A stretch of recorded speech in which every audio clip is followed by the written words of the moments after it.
Greetings, y'all people. Blessed love. Come to share with you guys and try to help some people that are dealing with some of their breathing issues. Especially if you are in this class, this tutorial. I wanted to come out and get some fresh air for a minute because we're always in the lab. But I want to share a little story with you before we get there. Before I was this herbalist, I was always still helping people, communicating, interacting, sharing information. And I owned a little transportation company where I would help people back and forth to their destination, whether they was going to work or back to the train station. At that time, Dow City didn't have any transportation, so that's what I would do to help them out. But as I got to know a lot of the people, I realized a lot of the ailments and conditions that they were going through. And I would, recommend certain things, and they would just want to be around or ride with me because of the vibrations, the energy, and the knowledge that was shared. So I would always attract a lot of older women. So I found she found me, and she would make it her business to get in the front seat. Little Miss Millie, she's about 63 years old, from Costa Rica. Real, I love her accent. I'll never forget her. She's a beautiful little lady. But she was an asthmatic, and as she rode with me for 3 years, I changed her life. And she's still grateful, of course. The herbs, the healings. I wasn't the capsule type herb or I didn't have all of those type of things to be able to do all that back then, but I was still administering like juices and teas, and knew how to put herbs together with those teas and juices. And Miss Millie, she liked that traditional Costa Rican food, the pastas, she would have her chicken, cheeses and things like this. But every day she would have like a Coca-Cola, and she would have some Cheetos, some cheese Cheetos, and her snacks would be little snack cakes, little Debbie's and stuff like that. And she really needed to change some of those habits, and she was stuck in her ways. She's a little old lady that was just wanting to go to work and come home and have her snacks and go ahead and do her thing. That was her thing. But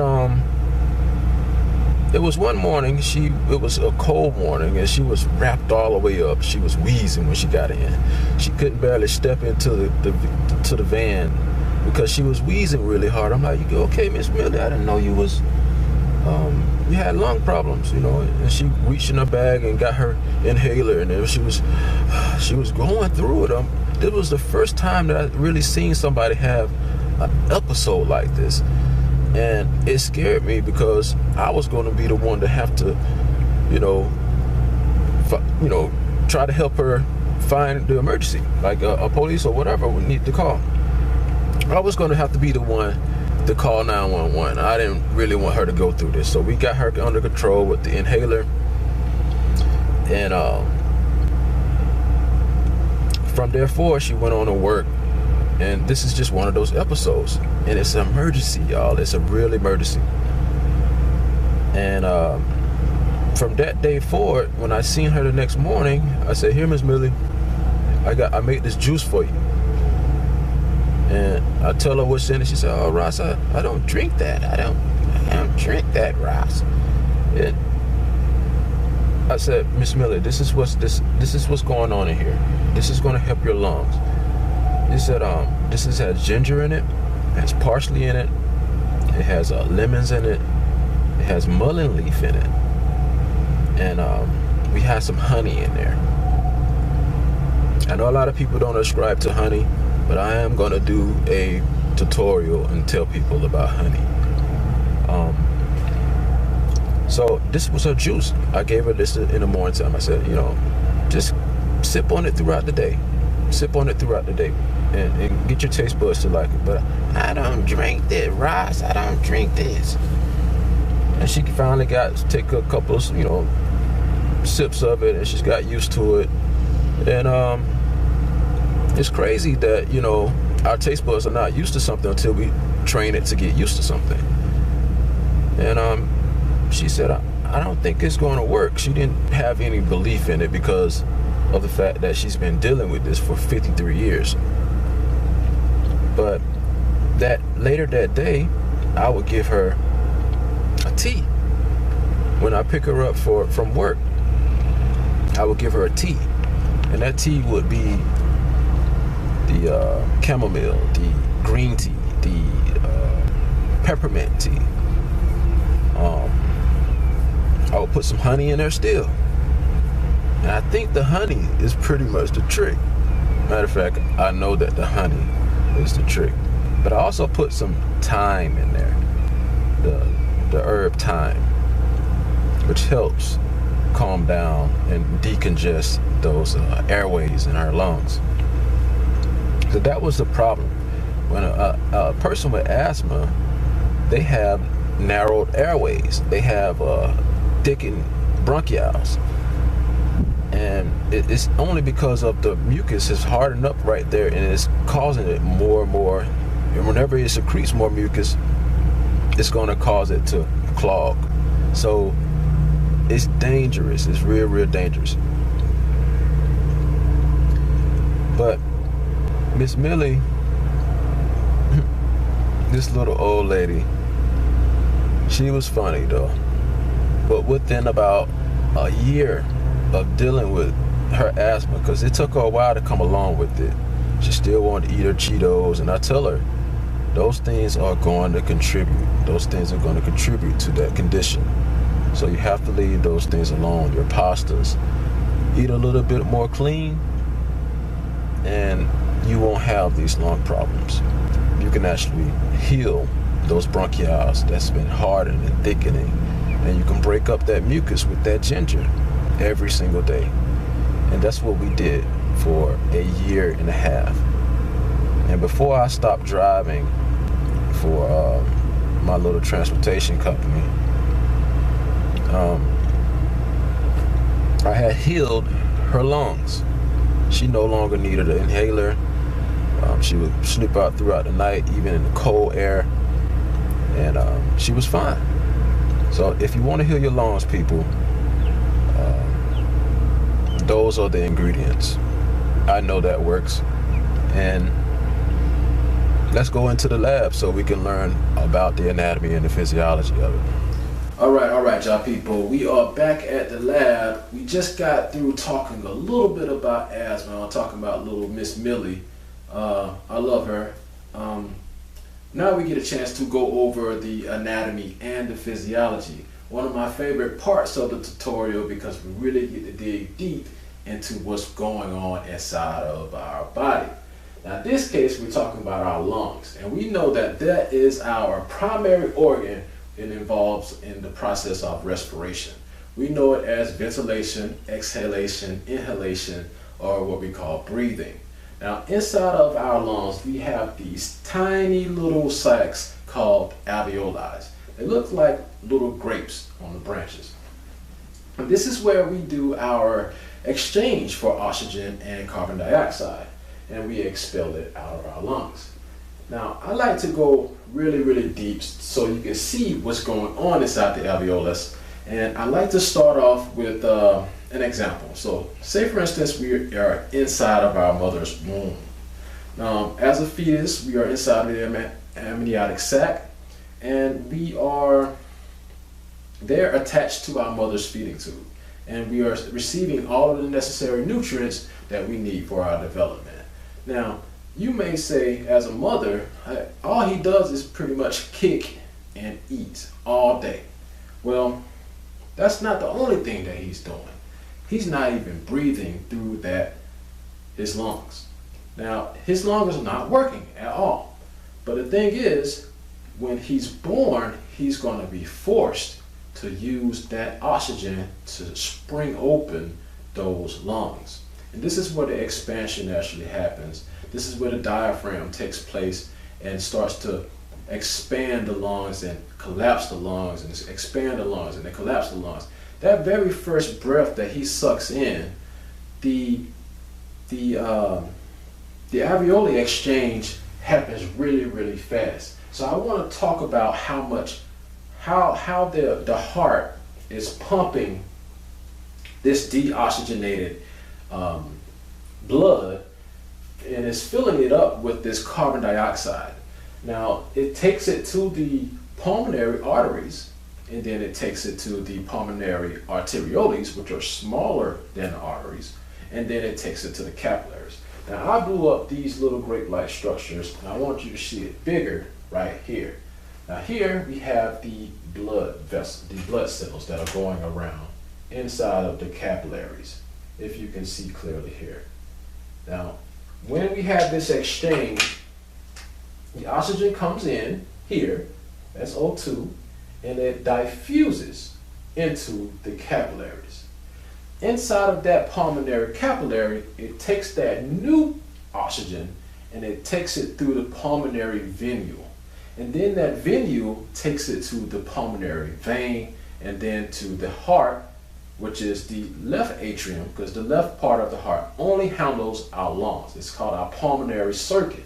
So we're creating a circuit here where we're exchanging oxygen for carbon dioxide.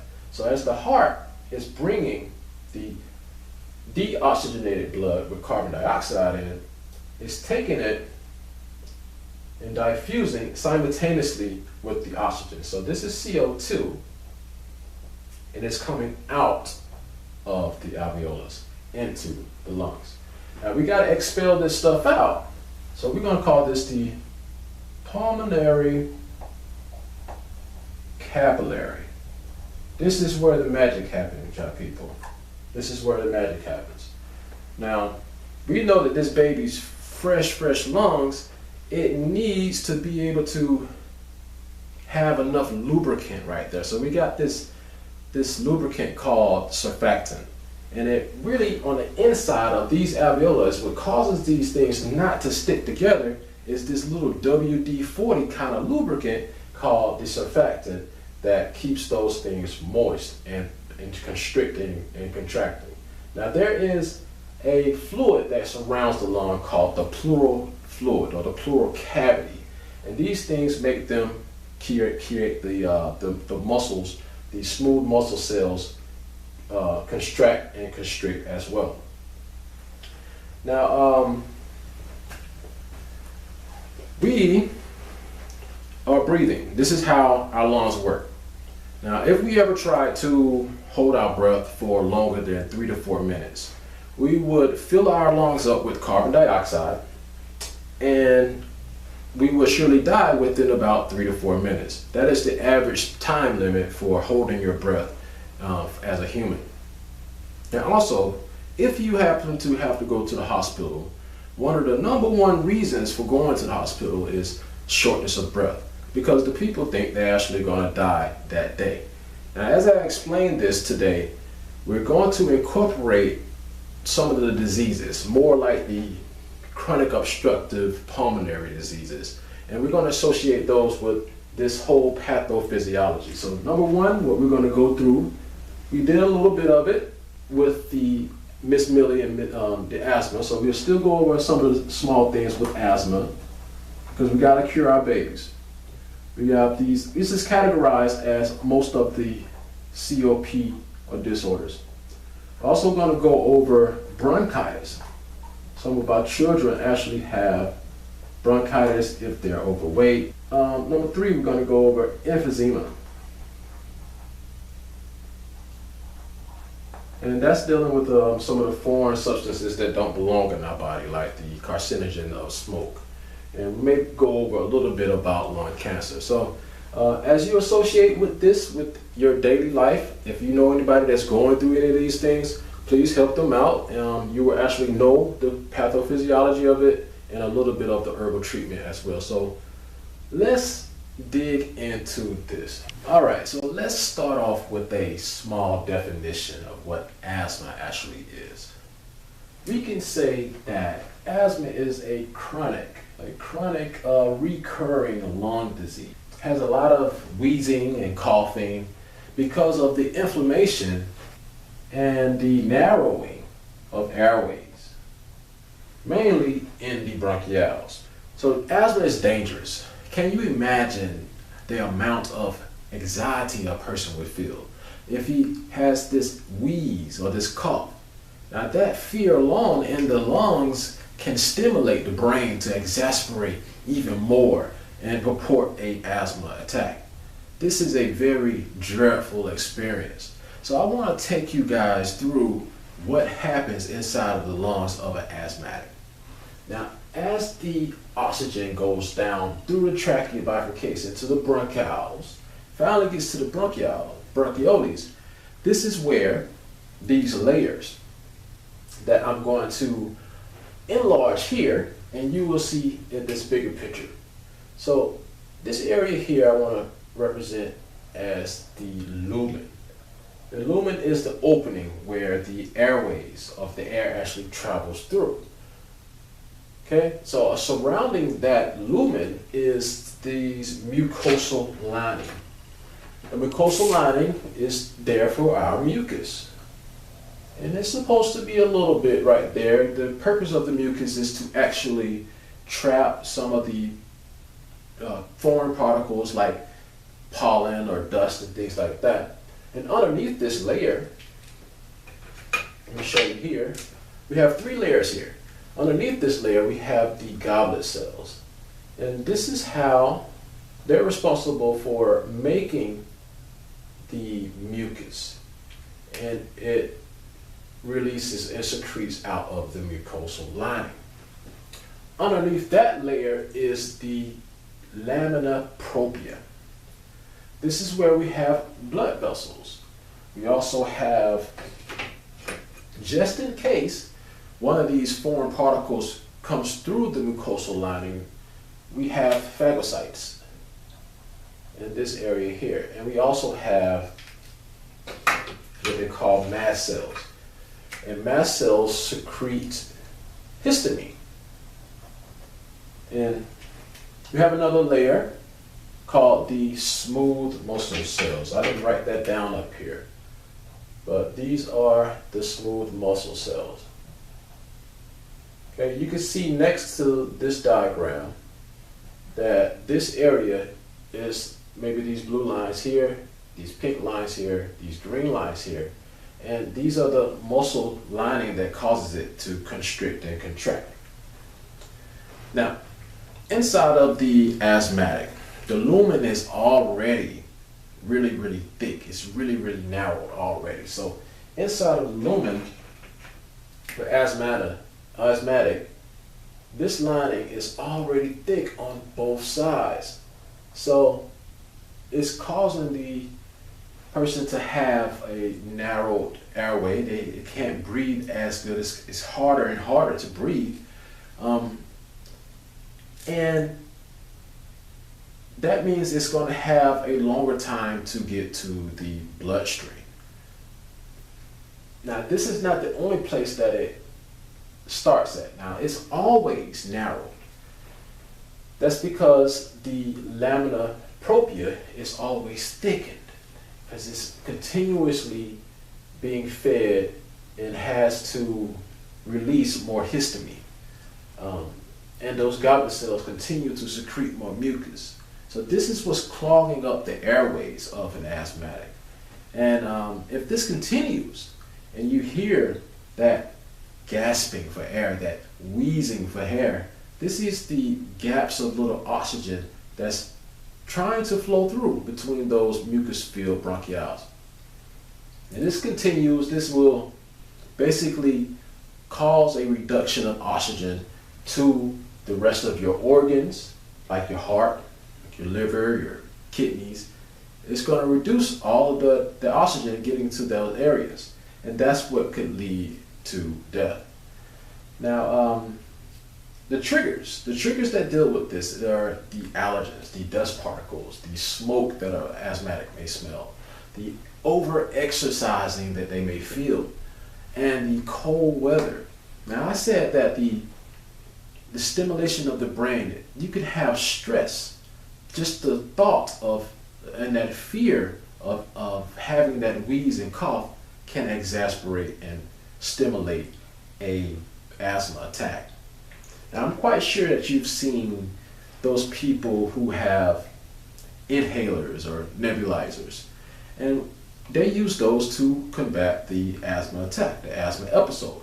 But doctors give them this because they have corticosteroids in them, and they are there to reduce the sensitivity of their airways, the inflammation that's there. And they also give them a little beta agonists that help widen those smooth muscle cells that's there. Now you don't want to keep taking these type of medications because your immune cells will start to rely on them, and they may malfunction just in case of a non-emergency or an emergency. So this is why we call them chronic obstruction pulmonary diseases, because they are all related in each organ of the lungs. Now, similar to asthma, we have all heard of the bronchitis, and when we see the word itis, we can always assume that there has to be some type of inflammation around. And in this case, we are talking about the inflammation of the bronchi and the bronchioles. Now, we need to give a simple definition for this. And we will say that the person that has bronchitis has a chronic obstruction in his airways. And it's caused by the overproduction of mucus. This is accompanied also by a chronic cough. And in order to get rid of that, he would basically have to cough in order to get those blockages, get rid of that blockage. Now, what I did not explain about the bronchioles or the bronchi is that they have a epithelium lining. And just to be clear, everywhere inside of the body where there's an epithelium, there's also going to be some glands in here. So we need to know that all glands secrete some type of fluid. And in the bronchioles, the epithelium consists of these goblet cells. And the goblet cells, secrete some type of mucus. But there's also something I did not talk about, is the cilia. Now, what is a cilia? Cilia is this hair-like structure that helps the mucus move around. It helps it to move and filter out some of the pathogens and toxins. Now, underneath this epithelium, there's the lamina propria. We talked about that already. But more importantly, we down here in the smooth muscle layer, there are these very important glands we call the bronchial mucinous glands. And they look similar to like this. And they are responsible for most of the mucus production in the lumina of the bronchioles. Okay? And they help filter out the toxins and the pathogens as well. Now, I kind of want to combine these two diseases or diseases because they are very, very similar. So like people that smoke, they expose themselves to over 500 different chemicals and irritants that really stimulate these bronchial mucinous glands. So smoking also, it burns off the little cilia. It makes them really, really short. And then thereby it makes the movement of the mucus slow down. And it makes it less mobile, I would say. And therefore it will make it harder for them to clear it out of their throat. So too much mucus in this area, in the lumina, will cause poor functioning of the cilia. And that will cause the obstruction in their airway, making it less oxygen getting into the alveoli, and then more carbon dioxide filling up this alveoli. And that's what they would call hypoxia. So that's when you hear that wheezing sound that sounds like this. Or you hear that rattling, crackling sounds that sounds like this. That's the opening and closing of the airways that you hear when you hear that popping in your chest. So people, they develop lung infections based on the excess amount of mucus production and irritants that keep going in. Now, usually the physical appearance of bronchitis would be a stocky, somewhat overweight person. And then the physical appearances of emphysema would be a slim, skinny, narrow-chested person. Now, asthma, bronchitis, emphysema are all diseases that can be treated naturally. Now, blissfully, our Creator has built an automatic detoxification system that we use by breathing. So just to add a little scientific fact, we breathe in 250 milliliters of oxygen. Okay? And we also release 200 milliliters of carbon dioxide. That means we have about 50 milliliters of oxygen left. Why is that retained? The oxygen actually turns into water and is used to hydrate our lungs. So let's go over a few of the remedies in short, just really short. Let's go over some of the remedies. If you want to quit smoking, go to a sauna for about 3 days and you will find that you will sweat out all of the nicotine, and which will make it easier for you to quit. If you keep the nicotine in your body, it gives you the craving to get more nicotine. So this helps us repair our lungs. Our lungs repair in 12 weeks. The cilia starts to grow back, the bronchiole starts to strengthen, as long as you don't continue to put irritants in. Also, you should be eating all of the yellows, the orange, all those fruits and vegetables that have a lot of beta carotene and antioxidants in it, because that beta carotene turns into vitamin A, and that's the #1 ingredient that you need to repair the lungs. Now, some of the herbal things that I use osha root, I use mullein leaf, I use thyme. These help eliminate and decongest your chest and expel some of the mucus. These are expectorant herbs, and they really support the respiration and the circulation of toxins out of your lungs. So, Jah people, this is our lungs. This is how we breathe. And I'm telling you, this is how we repair them. So our spirit is our breath, and our breath is our spirit. This is what gives us our life. So protect your lungs, people, and learn how to breathe abundantly. God blessings.